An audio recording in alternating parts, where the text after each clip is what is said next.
Cleopatra ஒரு கற்பனையான live stream மூலமாக தனது குளத்தில் இருந்து ரசிகர்களுடன் பேசுகிறாள். கிளியோபாட்ரா என்றால் அழகு. கிளியோபாட்ரா ஒரு வீரப்பெண் என மக்கள் இன்றும் தன்னைப் பற்றி பேசிக் கொள்வதை அவள் அறிவாள். மரணித்ததாக கருதப்படும் ஒரு பெண் இன்று இவ்வளவு துடிப்புடன் நவீன உடையில் அனைவரின் கவனத்தையும் ஈர்க்கும் விதத்தில் தோன்றியிருப்பது ஒரு முரண்பாடாக தோன்றலாம் என்பதை அவளே ஒப்புக்கொள்கிறாள். நான் இறந்துவிட்டதாகச் சொல்லப்படும் ஒரு பெண் இவ்வளவு பேசுகிறேனே என்று ஆச்சரியமாக இருக்கிறதா என அவள் நகைச்சுவையாகக் கேட்கிறாள்.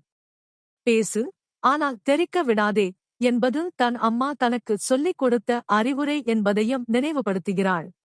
தன் இளமைக்கும் அழகுக்கும் என்ன ரகசியம் என ரசிகர்கள் கேட்பது தெரியும் என்கிறாள் கிளியோபாட்ரா. ஆனால் அதை ஒரு ரகசியம் எனக் கூறி அந்த குளத்து நீரில்தான் அந்த ரகசியம் அடங்கியிருக்கிறது என்று சொல்லி புன்னகைக்கிறாள்.